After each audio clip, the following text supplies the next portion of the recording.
Christopher Columbus, Navigator between two worlds. Welcome. Tonight, we are going to talk about Christopher Columbus, the Genoese navigator whose 4 voyages across the Atlantic Ocean forever altered the course of human history. His story is one of ambition and determination, of conviction and miscalculation, of discovery and destruction. It is a tale that cannot be told in simple terms, for Columbus stands at the intersection of worlds, the medieval and the modern, the European and the American, the age of faith and the age of exploration. As we journey through his life this evening, we will trace the path of a man who was neither hero nor villain in the simplistic sense, but rather a product of his time who shaped times to come. We will sail with him across unknown waters, guided by stars and faith and stubborn certainty. We will witness the meeting of civilizations that had evolved in isolation for millennia. And we will contemplate the profound consequences of those 4 voyages that began in 1492. So settle in comfortably and let us travel back more than 5 centuries to a world where the ocean was a mystery, where the shape of the earth was debated, and where one man's vision would bridge 2 hemispheres and change everything. The formation of a navigator.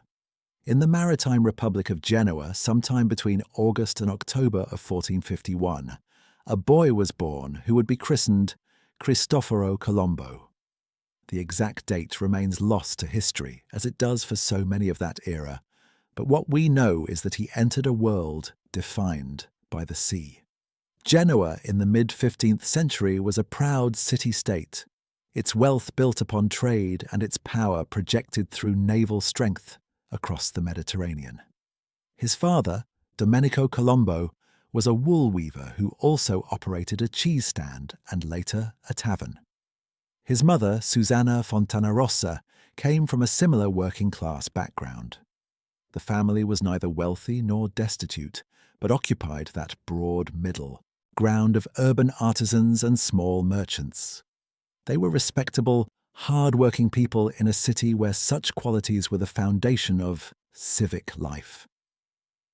Young Cristoforo grew up in the narrow streets of Genoa, where the smell of the sea mingled with the scents of commerce. Spices from the east, wool being processed, the tang of wine and cheese. The city's very architecture spoke of its maritime character, with its fortified harbour and the towers of merchant families rising above the red-tiled roofs. Here was a place that looked outward, toward opportunity and profit across the waves. As a youth, Columbus likely helped in his father's woolworking business, learning the trade that might have defined his entire life had circumstances been different. But Genoa was a city where a boy could see ships from distant ports, where sailors' tales of exotic lands were common currency in taverns and marketplaces. The sea called to many young men of that city, and Columbus was among those who answered. His formal education was limited, as was typical for someone of his social class. He learned to read and write, probably in Italian rather than Latin initially, and he gained basic mathematical skills necessary for commerce. But his true education would come from the sea itself, and from the voracious self-taught learning he would pursue throughout his life. By his early 20s, Columbus was already sailing, working on merchant vessels that plied the Mediterranean trade routes. These were formative years in which he learned the practical arts of navigation, how to read the stars, how to judge winds and currents, how to command men aboard ship. He sailed to Chios in the Aegean, a Genoese colony where he would have seen the sophisticated trading operations that connected east and west. In 1476, an event occurred that would prove pivotal. Columbus was aboard a merchant convoy when it was attacked by French privateers off the coast of Portugal. His ship caught fire and sank, and Columbus, wounded, managed to grab an oar and swim the 6 miles to shore.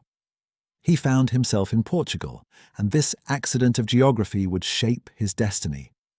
Portugal in 1476 was the undisputed leader in the age of exploration.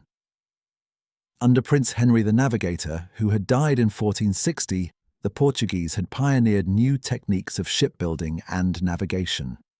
They had explored the African coast systematically, establishing trading posts and seeking a sea route to the Indies that would bypass the Muslim-controlled land routes. In Lisbon, the most advanced geographical knowledge of the age was being accumulated and applied. Columbus settled in Lisbon, and here his transformation truly began. He married Filipa Moniz Perestrelo, a woman of minor nobility whose father had been a navigator and governor of Porto Santo, one of the Madeira Islands. Through this marriage, Columbus gained access to his father-in-law's charts and notes, and to the circles where the great questions of navigation and exploration were debated. He sailed with Portuguese expeditions, traveling to the Gold Coast of Africa and possibly as far north as Iceland. Each voyage added to his knowledge, to his understanding of winds and currents, of sailing techniques and navigation. He was building the empirical foundation for ideas that were beginning to form in his mind. In Lisbon, Columbus also had access to geographical texts and theories. He read voraciously, annotating his books with marginal notes that reveal an active, questioning mind. He studied the writings of Marco Polo, whose descriptions of the wealth of Asia had captivated European imaginations for nearly 2 centuries. He pored over the work of the ancient geographer Ptolemy and the more recent calculations of Pierre Dailly and Paolo dal Pozzo Toscanelli. It was in these years that Columbus developed his great idea, the project that would consume him for more than a decade before it came to fruition. He became convinced that one could reach the Indies, the lands of Asia with their spices, silks and gold, by sailing westward across the Atlantic Ocean. Now, this idea was not original to Columbus. The sphericity of the Earth was well known to educated Europeans of the time, despite later myths about medieval flat Earth beliefs. What Columbus brought was not the concept, but a very specific and very wrong calculation of the distances involved. Columbus believed the Earth to be significantly smaller than it actually is. He calculated the distance from the Canary Islands to Japan to be about 2,400 nautical miles. The actual distance is closer to 10,600 nautical miles. He also believed that Asia extended much farther east than it does, further reducing the oceanic distance he would need to cross. Why did Columbus make these errors? It was not mere stupidity or ignorance. He was working with the geographical knowledge available, but he selectively chose sources and interpretations that supported the conclusion he wanted to reach. He preferred the calculations that made the Earth smaller, that made Asia larger, that made his voyage feasible. It was a combination of genuine conviction and motivated reasoning. With his plan formed, Columbus needed sponsorship. Such a voyage would require ships, supplies, and crew, resources far beyond the means of a sea captain of modest circumstances. In 1484, he presented his plan to King João II of Portugal. The Portuguese were intensely interested in finding routes to Asia, but they had invested heavily in the route around Africa. Columbus's proposal was reviewed by a commission of experts who rejected it, finding his calculations of distance to be implausibly small. The rejection must have been bitter, but Columbus was nothing if not persistent. In 1485, his wife Filipa died, and Columbus left Portugal for Spain with his young son Diego. He was leaving behind one life and seeking another, carrying with him maps, calculations, and an unshakable belief in his project. The years of supplication. Columbus arrived in Spain at a pivotal moment in that nation's history. The kingdoms of Castile and Aragon had been united through the marriage of Isabella and Ferdinand, and they were engaged in the final stages of the Reconquista, the centuries-long effort to drive Muslim rule from the Iberian Peninsula. The last Muslim kingdom, Granada, still held out, but its fall was increasingly inevitable. For Columbus, this meant opportunity and frustration in equal measure. On one hand, Spain was emerging as a major power with resources and ambition. On the other, the monarch's attention and treasury were focused on the war against Granada. Columbus first approached the Spanish court in 1486. Through connections he had made, he gained an audience with Queen Isabella in Córdoba.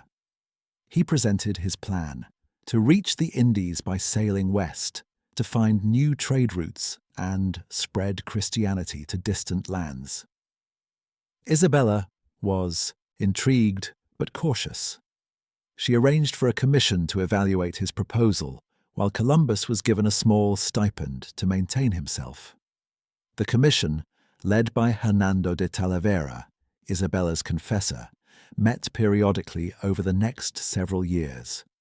Like the Portuguese before them, they found Columbus's calculations unconvincing. The distances he proposed were simply too small to be credible to learned men who had studied the same geographical texts. But the commission did not give a final rejection. The door remained slightly ajar, and Columbus remained in Spain, waiting.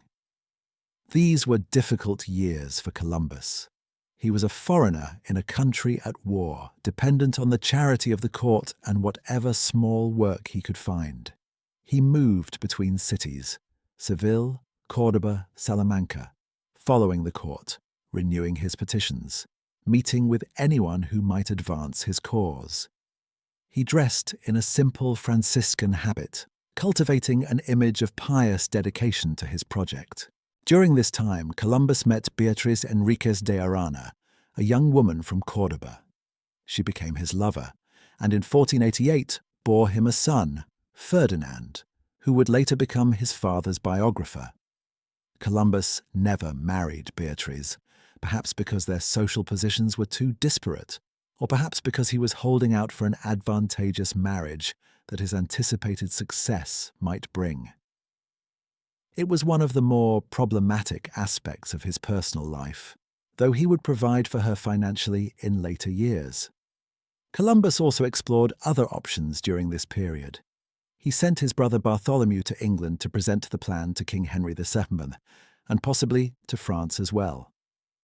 Neither avenue bore fruit. Columbus was committed to Spain, partly because he had already invested so much time there, but also because Queen Isabella had shown genuine, if cautious, interest. In 1491, as the siege of Granada reached its final stages, Columbus presented his case once more.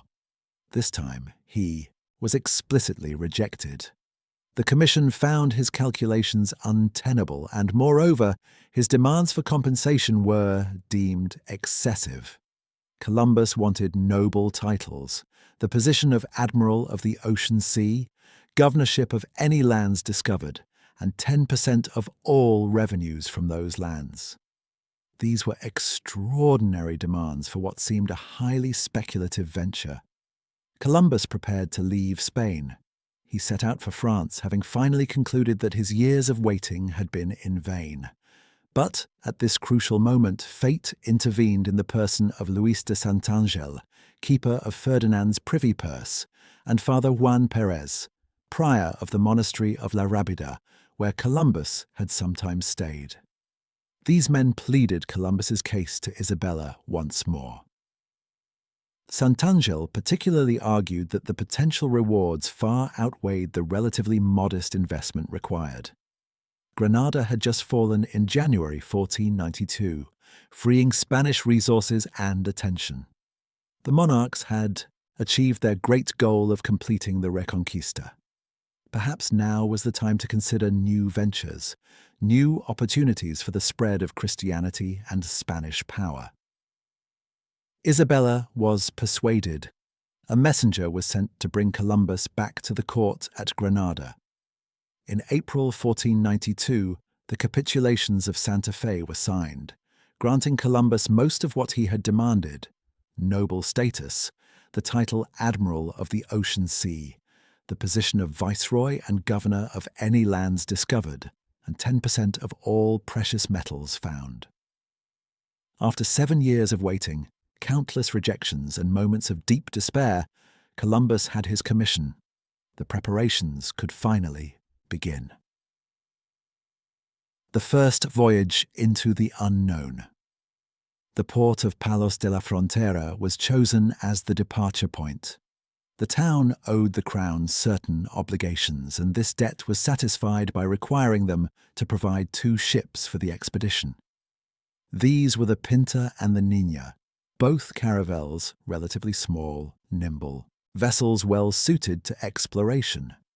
Columbus chose as his flagship a larger ship, a carrack called the Santa Maria, which he hired with royal funds. The caravels were perhaps 70 feet long, with the Santa Maria somewhat larger at around 100 feet. By modern standards, they were tiny vessels with which to cross an unknown ocean, but they represented sophisticated technology for their time. The caravel design, refined by Portuguese explorers, could sail close to the wind and was both fast and maneuverable.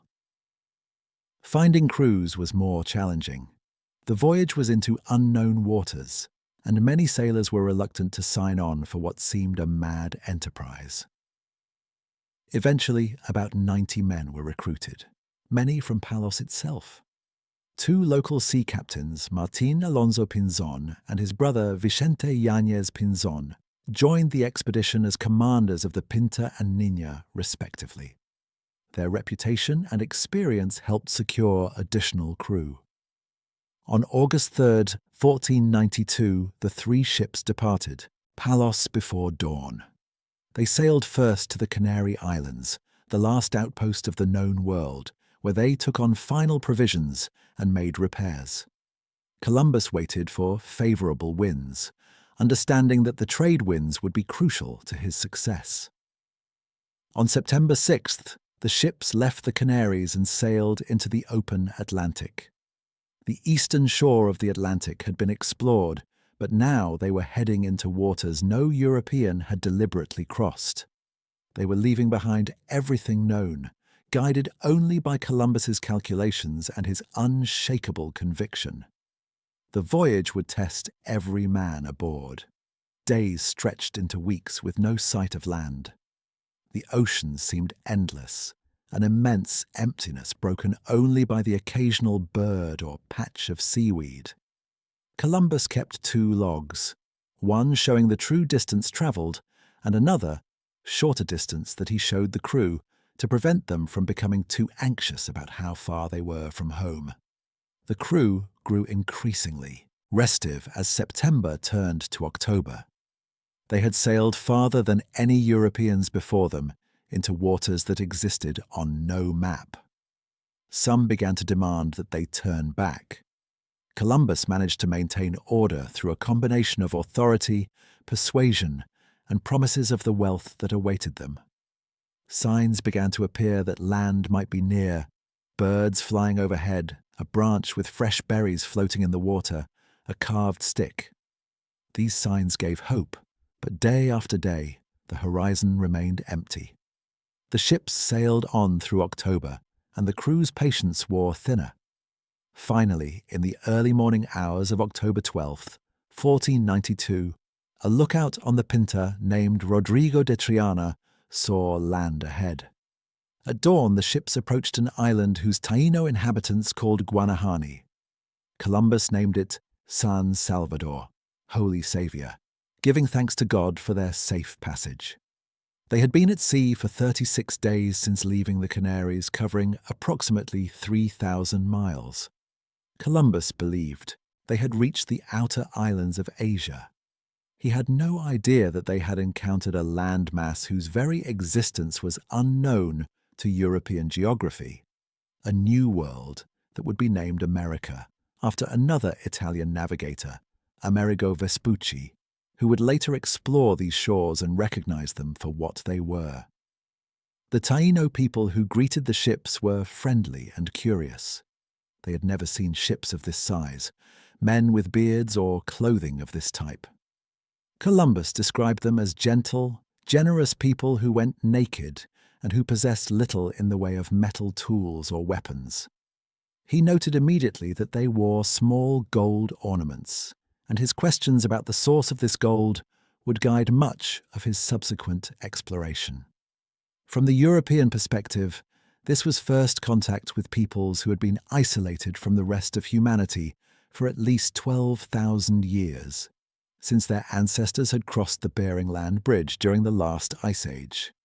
From the Taino perspective, these bearded strangers in enormous canoes were like nothing in their experience or their mythology. Columbus spent the next 3 months exploring the Caribbean islands, sailing from one to another, always searching for the mainland of Asia and for the source of the gold he saw in small quantities. He encountered the islands we now know as Cuba and Hispaniola, modern Haiti and Dominican Republic, naming them after Spanish royalty and Christian concepts. The pattern of interaction established in these first months would prefigure much that was to come. The indigenous peoples were initially welcoming, offering food, water, and information. Columbus took note of their resources, the fertility of the land, the climate. He also took captives, indigenous people forcibly brought aboard the ships to serve as guides and interpreters, their own wishes irrelevant to these larger purposes. Columbus believed he was near China or Japan. He searched for the cities described by Marco Polo, for the sophisticated civilizations of Asia with their learned men and great wealth. What he found instead were societies that lived more simply, that had developed in different directions, that had no use for or knowledge of the concepts and categories by which Europeans organized their world. On Christmas Eve 1492, disaster struck when the Santa Maria ran aground on a reef off the northern coast of Hispaniola. The ship was unsalvageable. Columbus used its timbers to construct a fort, which he named La Navidad, the Nativity, and left 39 men there as the first European settlement in the Americas. He promised to return for them. On January 16, 1493, the remaining 2 ships began the journey back to Spain. The return voyage was challenging, with storms that nearly sank the vessels. The Pinta and Nina were separated, each captain fearing the other had been lost. Columbus made a vow to go on a pilgrimage if he survived, and by early March, the Nina reached port in Portugal. The reception was mixed. The Portuguese king, João II, received Columbus coolly, perhaps regretting his earlier rejection of the proposal. But when Columbus proceeded to Spain, sailing into Palos on March 15, 1493, he was greeted as a hero. Triumph and recognition. The news of Columbus's return spread quickly through Spain and then across Europe. He had crossed the ocean sea and returned. He had found lands with gold and gentle peoples. He had, he claimed, reached the Indies. Columbus travelled to Barcelona, where Ferdinand and Isabella held court. He brought with him several Taino captives, exotic birds, some gold artifacts, and other curiosities. His entrance was triumphal. The Catholic monarchs received him with high honours, seating him in their presence, an extraordinary mark of favour. He recounted his voyage, describing the lands he had found and the peoples he had encountered. He spoke of the potential for trade, for the extraction of wealth, and, importantly, for the spread of Christianity to these newly discovered populations. The Spanish court was jubilant. Columbus had seemingly achieved something momentous, opening a route to Asia that bypassed both the Muslim-controlled overland routes and the Portuguese route around Africa. The fact that Columbus had actually encountered something entirely different, a previously unknown hemisphere of the Earth, was not yet understood. The Catholic monarchs moved quickly to secure their claim to these discoveries. They appealed to Pope Alexander VI, himself a Spaniard, to grant them exclusive rights to the new lands. In May 1493, the Pope issued a bull Inter Caetera, drawing a line of demarcation 100 leagues west of the Azores and Cape Verde Islands. All newly discovered lands west of this line would belong to Spain, those east of it to Portugal. Portugal, understandably, objected to this division, which heavily favoured Spain. Through diplomatic negotiations, the Treaty of Tordesillas was signed in June 1494, moving the line 270 leagues farther west. This treaty, agreed upon by two Catholic kingdoms and sanctioned by the Pope, presumed to divide the entire non-Christian world between two European powers, with no consideration for the peoples who actually lived in these lands. It was an act of staggering arrogance, yet it reflected the worldview of the age. Columbus was ennobled, confirmed in his titles of admiral, viceroy, and governor. He was granted a coat of arms combining the symbols of Castile and Leon with representations of his discoveries. For a wool weaver's son from Genoa, this represented an extraordinary rise in status. But Columbus was not content to rest on his laurels. He immediately began planning a second voyage, much larger in scope. This time, the goal was not merely exploration, but colonization. The Spanish crown was eager to establish a permanent presence in these new lands, to extract their wealth, and to convert their inhabitants to Christianity. The second voyage. Colonization and disillusionment. The fleet that departed Cadiz on September 24, 1493, was vastly larger than the first, 17 ships carrying perhaps 200 to 1,500 men. There were soldiers, farmers, craftsmen, and priests, a cross-section of Spanish society intended to establish a functioning colony. They brought seeds and plants, livestock, tools, and weapons. This was not a voyage of exploration alone, but of conquest and settlement. The crossing was faster than the first, taking only 21 days to reach the Caribbean. Columbus made landfall at Dominica, then explored the Lesser Antilles before turning toward Hispaniola and La Navidad, where he had left 39 men the previous year. When he reached La Navidad in late November 1493, he found the fort destroyed and the men dead. From the Taíno, he learned that the Spanish settlers had fought among themselves and with the indigenous people, taking women and gold.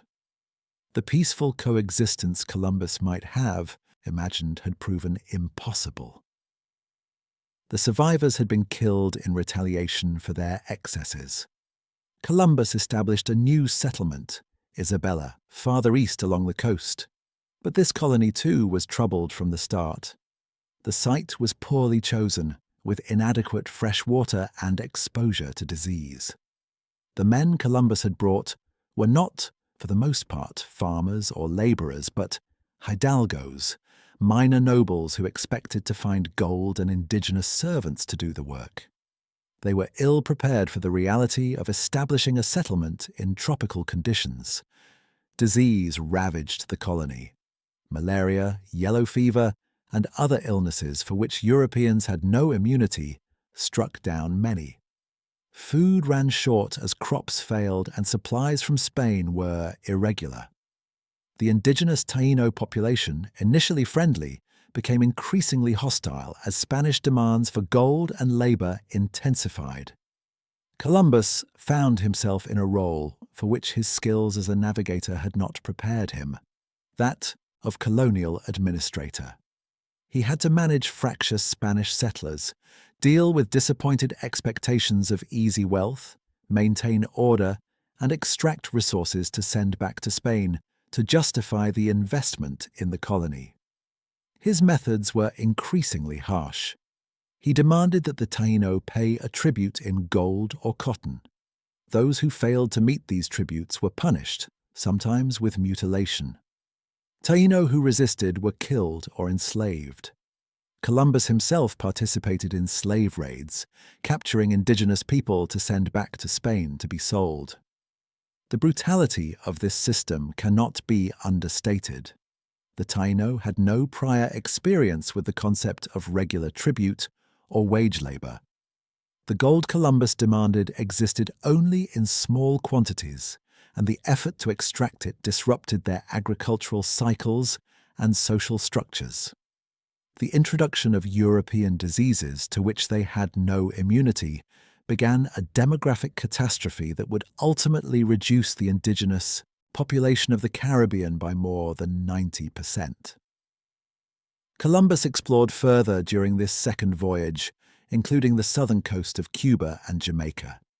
He was still trying to reconcile what he was seeing with his belief that he had reached Asia.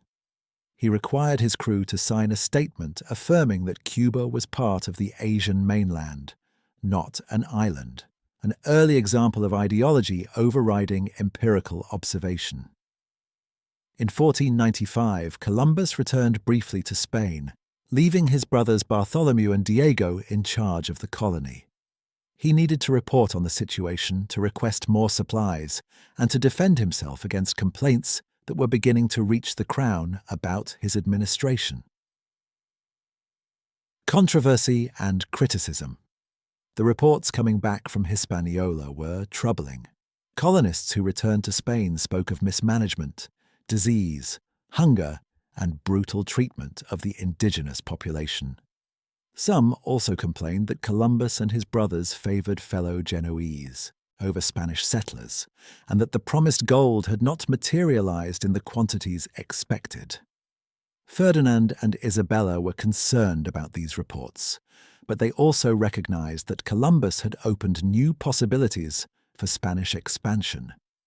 In 1496, they confirmed his privileges but also appointed an investigator, Juan Aguado, to look into the administration of the colony. Columbus's third voyage, beginning in May 1498, involved a different approach.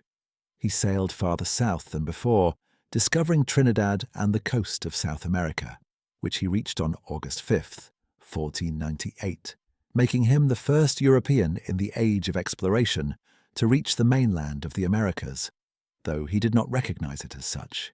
He thought it was an extension of Asia. He noted the enormous volume of fresh water flowing from the Orinoco River and observed that such a mighty river must arise in a vast land.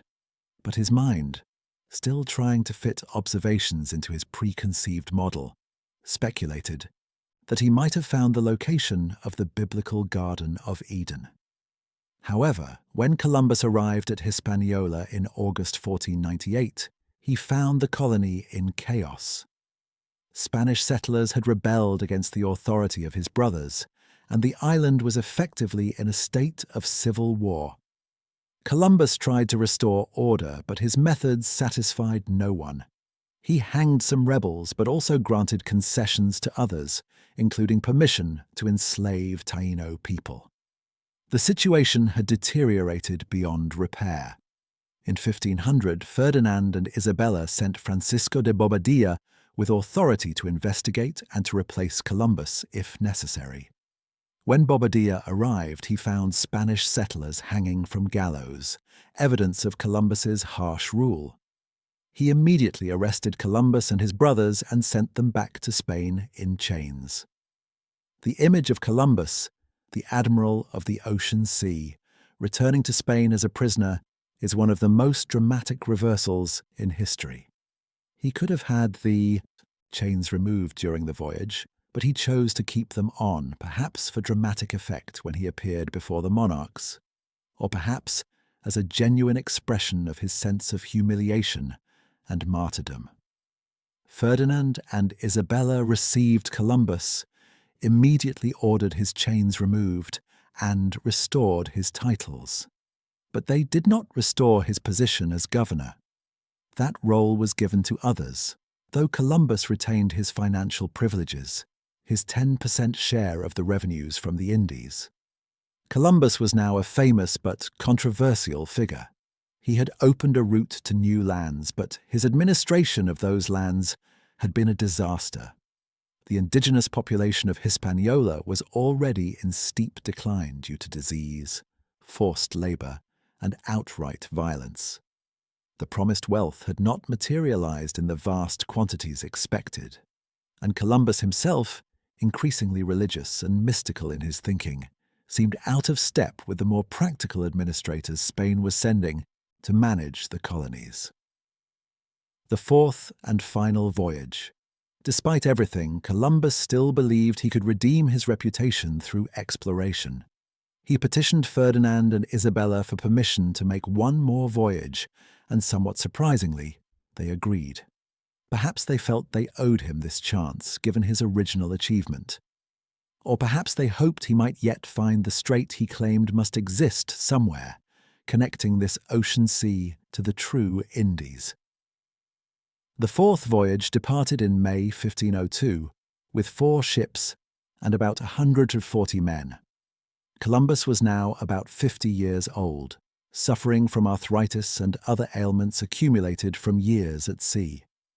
He took with him his younger son, Ferdinand, then 13, who would later write a biography of his father.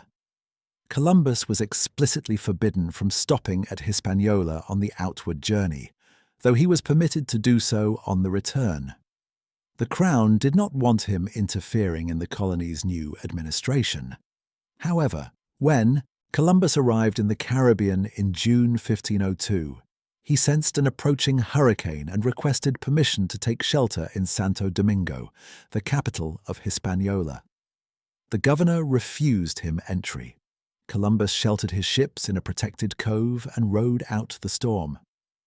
The large fleet that the governor had just sent to Spain, ignoring Columbus's warning, was caught in the hurricane.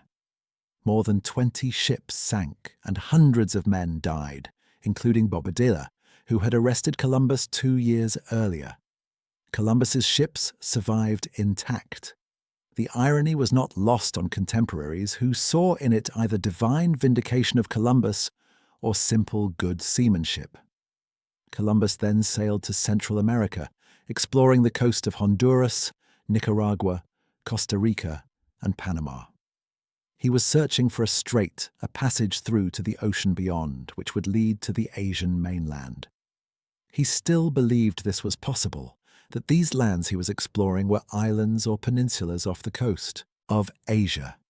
He encountered various indigenous peoples, some friendly, others hostile.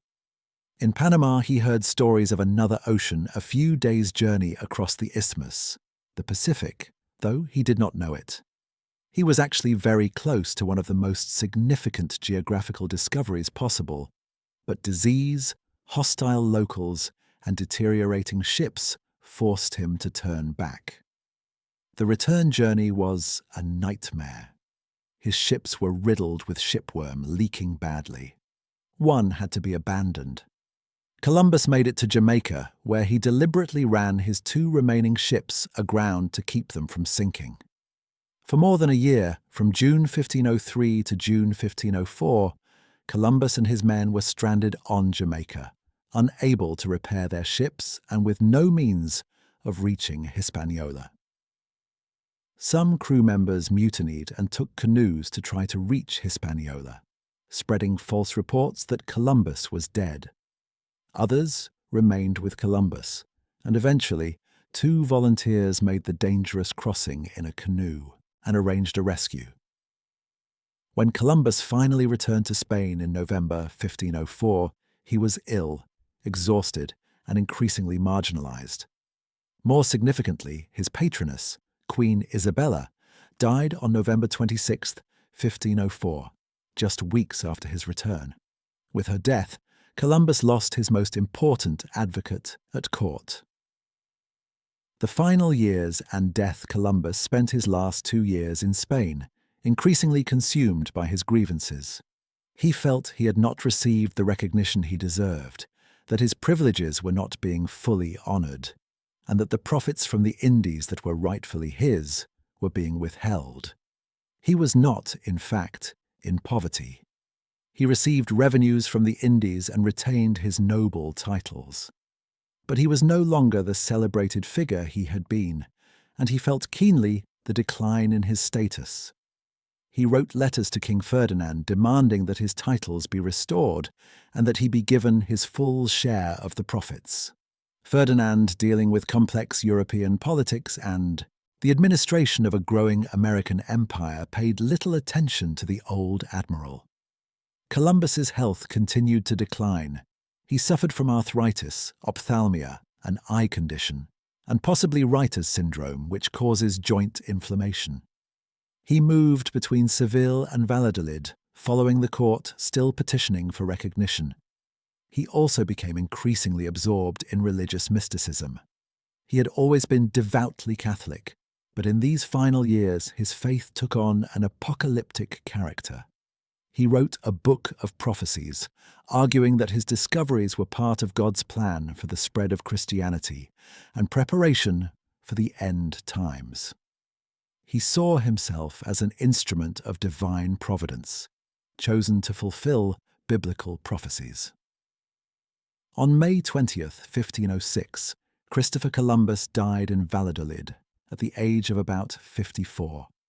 He died believing he had discovered a route to Asia, never understanding that he had actually encountered two vast continents previously unknown to European geography. His death went relatively unnoticed. There were no great ceremonies, no outpouring of national mourning. He was buried initially in Valladolid, then moved to Seville, and his remains were later supposedly transferred to Santo Domingo, and then to Havana, and finally back to Seville. The actual location of his remains is still disputed, reflecting perhaps the ambiguity of his legacy.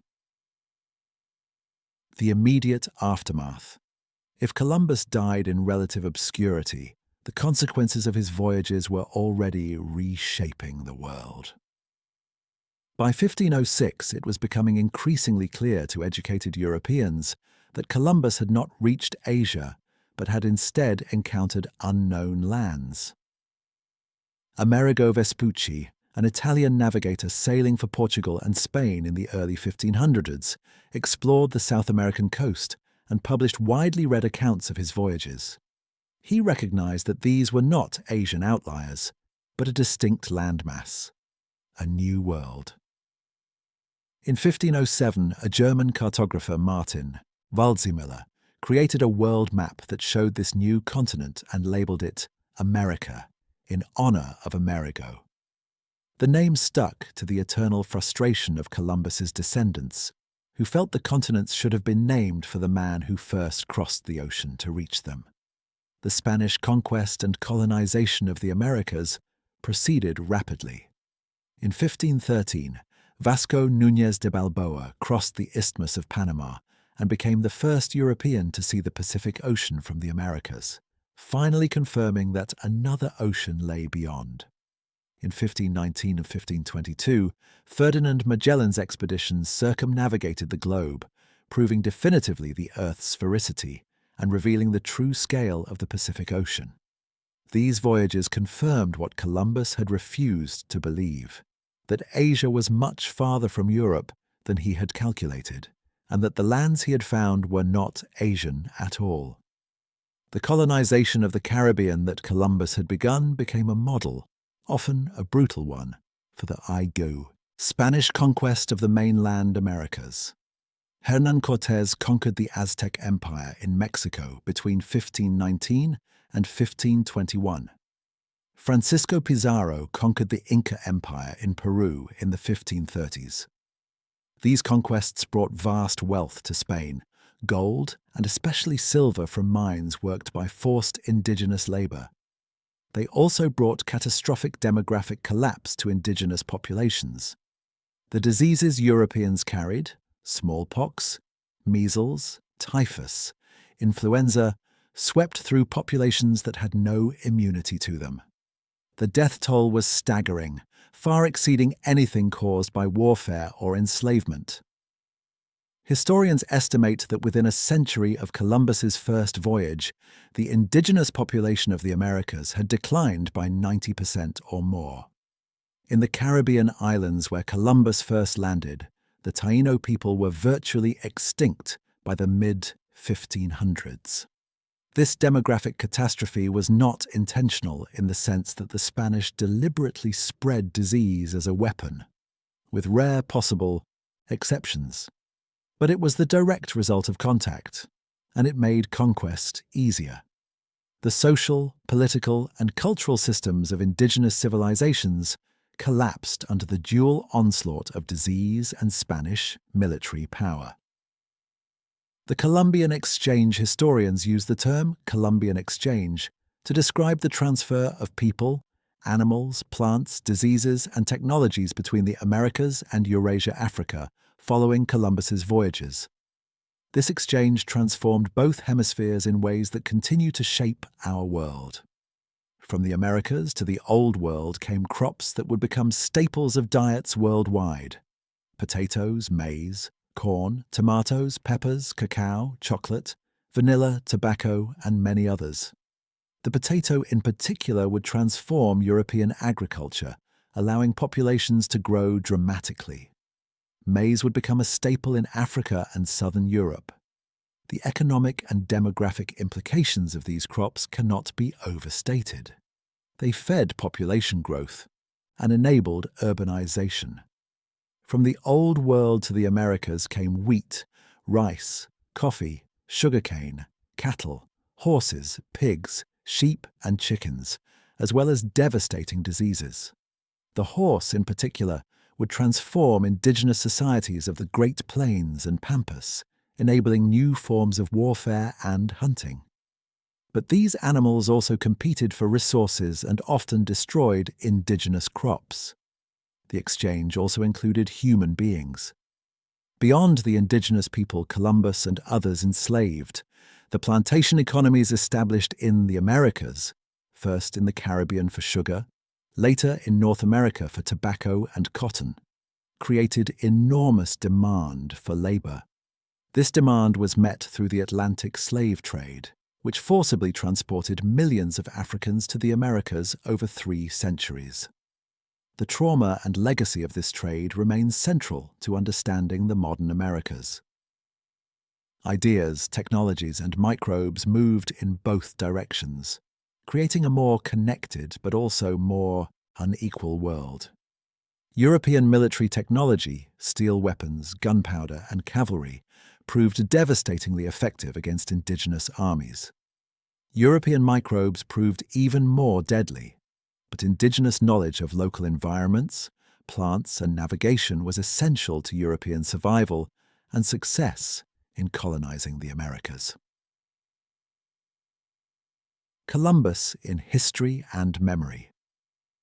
The historical evaluation of Columbus has changed dramatically over time, reflecting shifting values and the emergence of indigenous voices in historiography. For centuries after his death, Columbus was celebrated in European tradition as a great explorer and navigator. The Spanish Empire that he helped create became, for a time, the most powerful in the world, with possessions spanning the globe. Columbus was seen as the man who had bridged 2 worlds, who had expanded human knowledge and Christian civilization. In the 19th century, particularly in the United States, Columbus became a symbol of progress and modernity. The 400th anniversary of his first voyage in 1892 was marked by elaborate celebrations, the Chicago World's Fair, and the dedication of numerous monuments. Columbus Day became a federal holiday in the United States in 1937. He was seen as an embodiment of the American spirit, the self-made man who overcame obstacles through determination and vision. Italian Americans and Catholic Americans particularly embraced Columbus as one of their own who had achieved greatness at a time when both groups faced discrimination in the United States. Columbus became a symbol of their contributions to American society and their claim to full acceptance. This celebratory view of Columbus began to be challenged seriously in the second half of the 20th century, as historians paid more attention to the perspective of indigenous peoples and the consequences of European colonization. The 500th anniversary of Columbus's first voyage in 1992 was marked by controversy, with indigenous groups and their allies protesting celebrations of what they viewed as the beginning of genocide and cultural destruction. Critics point to Columbus's own writings, which document his participation in the slave trade, his brutal treatment of the Taino, and his single-minded focus on extracting wealth regardless of the human cost. They note that his governorship was so harsh that even his Spanish contemporaries found it excessive. They emphasize the catastrophic impact of the Columbian exchange on indigenous populations. Defenders of Columbus note that he was a man of his time, that judging 15th century actions by 21st century moral standards is anachronistic. They point out that concepts of universal human rights and equality did not exist in Columbus's era. They argue that the disease deaths were unintended consequences, not deliberate genocide. They emphasize his navigational achievements and his courage in venturing into unknown waters. This debate continues today, particularly around the question of whether Columbus should be honored with monuments and holidays. Some communities have replaced Columbus Day with Indigenous Peoples Day. Statues of Columbus have been removed from public spaces in some cities, while in others they remain points of contention. A historical reckoning. How, then, should we understand Christopher Columbus from the perspective of history?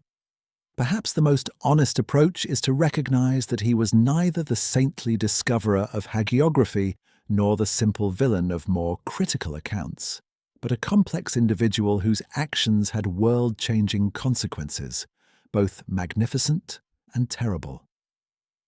Columbus was genuinely brave.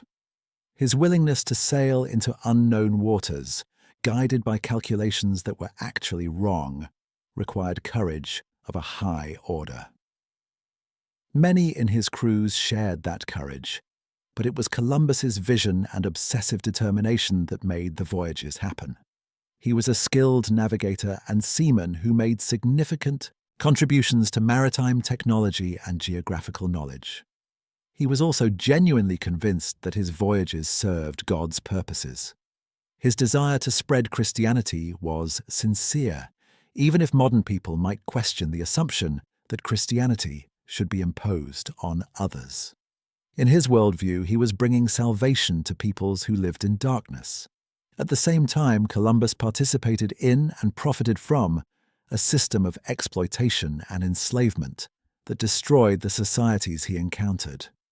He saw the indigenous peoples of the Caribbean primarily as potential sources of labor and wealth, not as fully human beings with their own rights and dignity.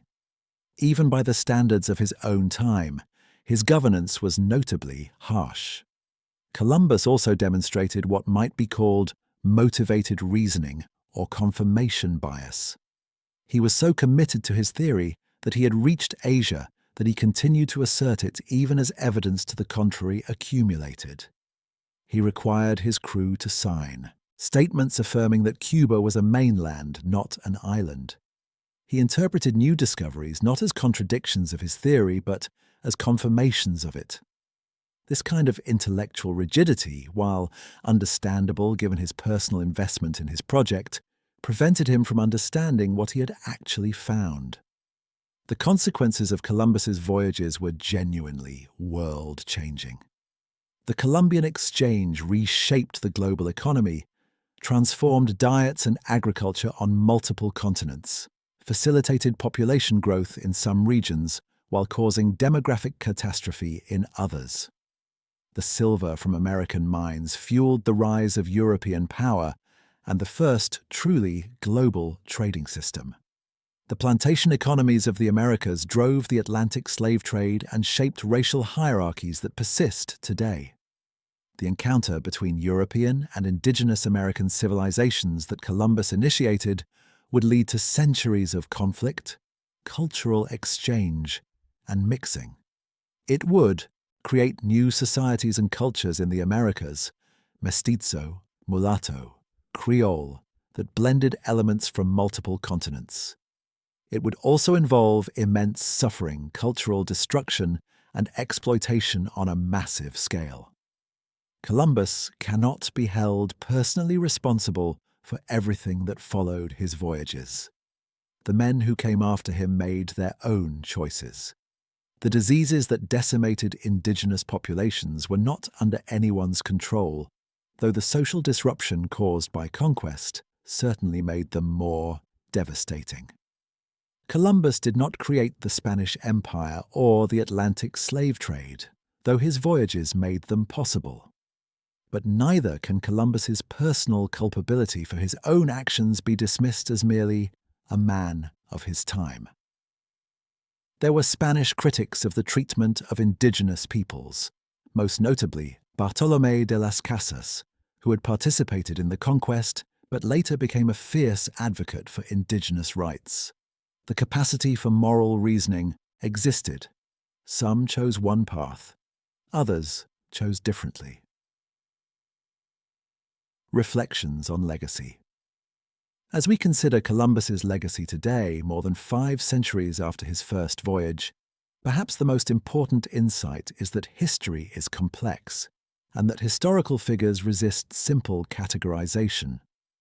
The romantic version of Columbus as a visionary who overcame ignorance and superstition to discover a new world is mostly myth. He was not battling against flat Earth believers. Educated Europeans knew the Earth was round. He did not discover America in any meaningful sense. The hemisphere was already inhabited by millions of people with sophisticated civilizations. He was not even the first European to reach the Americas. Norse explorers had established temporary settlements in North America 5 centuries before Columbus. But the demonic version of Columbus as nothing but a genocidal monster is also inadequate to the complexity of history. He was a product of his culture and era, with the limitations that implies, but also with genuine achievements. His navigational skills were real. His determination to pursue his vision in the face of repeated rejection was remarkable. The courage required to sail into unknown waters should not be minimized. What Columbus did do was establish sustained contact between hemispheres that had developed in isolation for millennia. The consequences of that contact were transformative for all of humanity. That transformation involved both creation and destruction, progress and regression, depending on one's perspective and position in the new global system that emerged. For the indigenous peoples of the Americas, Columbus's arrival marked the beginning of a catastrophe that would destroy their world. For European powers, it marked the beginning of an age of expansion and wealth extraction that would fund their rise to global dominance. For enslaved Africans, it created markets for human trafficking on an unprecedented scale. For peoples in Eurasia and Africa, the crops of the Americas would eventually support larger populations, but also create new forms of economic dependency. In the modern Americas, Columbus's legacy is everywhere. The very fact that Spanish, Portuguese, English, and French are the dominant languages of the Western Hemisphere, that Christianity is the majority religion, that the political boundaries and nation-states of the Americas are rooted in colonial divisions. All of this traces back to the connection Columbus established in 1492. But so too does the cultural richness of Latin American societies, the resilience of indigenous peoples who survived against overwhelming odds, the cultures created by the African diaspora in the Americas, and the technological and economic dynamism of the modern Americas, North and South. The Navigator Between Worlds. As we conclude our journey through Columbus's life this evening, we return to the image with which we began. Columbus as a navigator between worlds, a figure standing at a hinge point in history. He was a man of the late medieval period, deeply religious, hierarchical in his thinking, comfortable with concepts of conquest and enslavement that modern people find abhorrent. But he was also a man of the early modern period, empirical in his approach to navigation, ambitious for personal advancement, willing to challenge established authorities and conventional thinking. His 4 voyages across the Atlantic, conducted between 1492 and 1504, had consequences far beyond anything Columbus himself understood or intended. He thought he was finding a route to Asia. He had actually bridged 2 hemispheres that had evolved separately for tens of thousands of years. He thought he was spreading Christianity and civilization. He was actually initiating processes that would destroy civilizations and kill tens of millions. The world Columbus left behind when he died in 1506 was fundamentally different from the world he was born into in 1451. The change was not entirely his doing. He had helpers, followers, rivals, and successors who shaped what came after. But his determination to cross the ocean sea, his success in doing so, and his establishment of ongoing contact between Europe and the Americas set in motion transformations that continue to shape our world. Tonight, we have traced his life from the streets of Genoa to the courts of Europe, from the failed proposals to the triumphant return, from the heights of celebration to chains and imprisonment, from the final desperate voyage to death in obscurity. We have seen him as navigator and explorer, as administrator and enslaver, as visionary and stubborn ideologue. We have tried to understand him in his context, while not excusing the moral failures that are evident even from documents written by Columbus himself. We have recognized the magnitude of his achievements while not ignoring the magnitude of the suffering his actions helped initiate. History does not offer simple lessons or easy moral certainties. What it offers is the opportunity to understand how we came to be where we are, to see how the actions of individuals interact with larger forces to create outcomes no one entirely intended, and to recognize that human beings are capable of both remarkable achievements and terrible cruelties, often the same human beings, sometimes in the same acts. Christopher Columbus was such a human being. The world he helped create is the one we inhabit, for better and for worse, in all its complexity and contradiction. Understanding him, neither as hero nor villain, but as a flawed human being at a pivotal moment in history, helps us understand the world we have inherited and the choices we face in shaping the world we will leave behind. As you reflect on this story, consider the ways in which ambitious individuals can change the course of history, often in ways they themselves do not understand. Consider how technological advances, in Columbus's case in shipbuilding and navigation, can enable transformations in human society and relationships. Consider how encounters between different cultures can be opportunities for both enrichment and exploitation, and how the difference depends on choices made by individuals and societies. Most of all, consider how history is not simple, how legacy is complicated, and how honest reckoning with the past requires holding multiple truths simultaneously. That Columbus was an extraordinary navigator and a brutal administrator, that his voyages opened new possibilities and caused immense suffering, that understanding his context is necessary but does not erase his responsibility. As the night grows late and our time together draws to a close, I leave you with these reflections on a man who bridged 2 worlds, and in doing so, changed everything. May his story, in all its complexity, offer food for thought as you contemplate the ways individual actions ripple through time, creating consequences far beyond anything one person can foresee or control. Thank you for joining me this evening on this journey through the life of Christopher Columbus, navigator between worlds. Rest well, and may your own reflections on history and its meaning bring you insight and understanding.